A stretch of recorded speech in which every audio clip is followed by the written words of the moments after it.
안녕하세요. 학습동아리 포레스트입니다. 오늘은 고소 절차에 대해서 배워보도록 하겠습니다. 먼저 형사 피해를 당하면 고소를 하게 되는데요. 고소장 작성 및 제출 후 고소장을 검토, 고소인 조사, 피의자 및 참고인 조사, 범죄 혐의 유무 판단, 사건 송치, 사건 수리, 보안 수사, 수사 종결 순으로 고소가 진행이 됩니다. 이때 범죄 혐의가 입증되면 기소가 되는 것이고 범죄 성립이 안 되면 무혐의가 되는 것입니다. 고소의 절차를 먼저 말씀드렸는데요. 그렇다면 고소란 무엇일까요? 범죄의 피해자 또는 그와 일정한 관계에 있는 고소권자가 수사기관에 범죄 사실을 신고하여 범인의 처벌을 구하는 의사표시라고 할 수 있습니다. 고소는 범죄 사실의 신고이므로 범인이 누구인지, 범인 중 처벌을 구하는 자가 누구인지를 적시할 필요는 없습니다. 고소권이 없는 자가 한 고소는 효력이 없으며 자기 또는 배우자의 직계 존속은 고소할 수 없습니다. 그러나 이 경우에도 피해자가 미성년자이거나 무능력자인 때에는 피해자의 친족이 독립하여 고소할 수 있는데요. 성폭력 범죄의 처벌 등에 관한 특례법에 의한 성폭력 범죄 및 가정폭력 범죄의 처벌 등에 관한 특례법에 의한 가정폭력 범죄에 대하여는 자기 또는 배우자의 직계 존속을 고소할 수 있습니다. 이때 고소는 피해자 등 고소권자가 행하는 의사표시라는 점에서 제3자가 행하는 고발과는 구분됩니다. 고소는 서면 또는 구술로서 검사나 사법경찰관에게 하셔야 되는데요. 가까운 경찰서 또는 검찰청에 직접 가셔서 민원실에 제출하거나 직접 가시기 어려운 경우에는 우편으로 제출할 수도 있습니다. 검사가 고소에 의하여 범죄를 수사할 때에는 고소를 수리한 날로부터 3개월 이내에 수사를 완료해야 하고 공소제기 여부를 결정해야 합니다.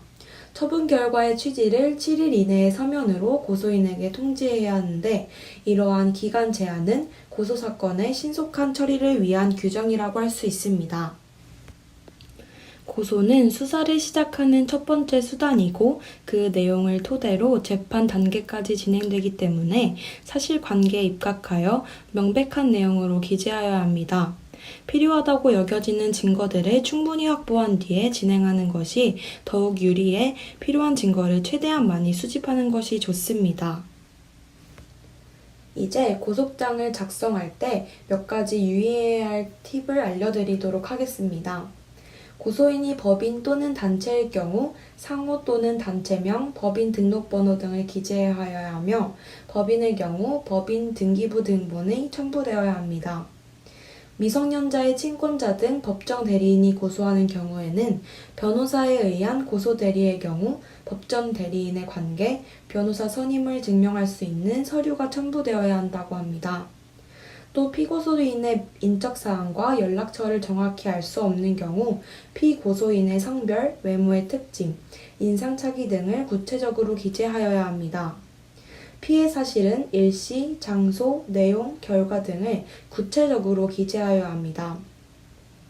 고소 이유에는 피고소인의 범행 경위 및 정황, 고소를 하게 된 동기와 사유 등 범죄 사실을 뒷받침하는 내용을 간략 명료하게 기재하여야 하고 제출할 증거의 세부 내역은 별지를 작성하여 첨부하여야 합니다. 고소장 제출일을 기재하여야 하며 고소인란에는 고소인이 직접 자필로 서명하셔야 합니다. 이러한 고소장을 기반으로 경찰서 민원실에서는 고소, 고발, 진정, 탄원 등 민원을 접수한 경우 해당 과로 전달하여 조사 담당자를 지정하여 처리하게 되는데요.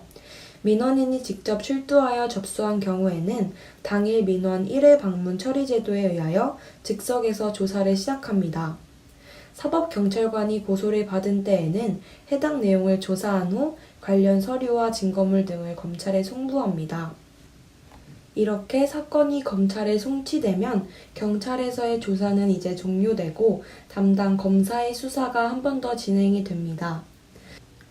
무분별한 고소, 고발로 인한 인권침해 및 수사력 낭비를 방지하기 위해 고소, 고발 사건 접수 전에 내용을 실질적으로 검토하여 범죄 혐의가 명백히 없거나 입건하여 수사할 가치가 없는 경우에 한하여 각하 및 불이건 처리가 될 수 있습니다.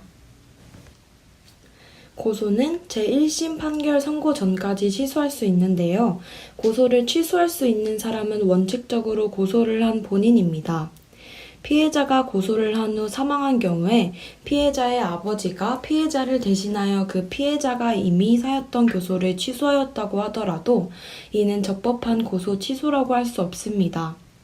소송 능력이 있는 미성년자는 법정 대리인의 동의 없이 단독으로 고소의 취소 또는 처벌을 희망하지 않는다는 의사표시를 할 수 있습니다. 고소의 취소는 서면 또는 구술로 할 수 있으며 구술에 대한 경우에는 조서를 작성하여야 합니다. 공소제기 전에는 수사기관에서, 공소제기 후에는 고소사건의 수수법원에서 고소의 취소가 이루어집니다. 피해자와 범인 사이에 합의서가 작성되는 것만으로는 고소의 취소라고 할 수 없습니다. 고소의 취소에 대해서도 대리가 허용됩니다.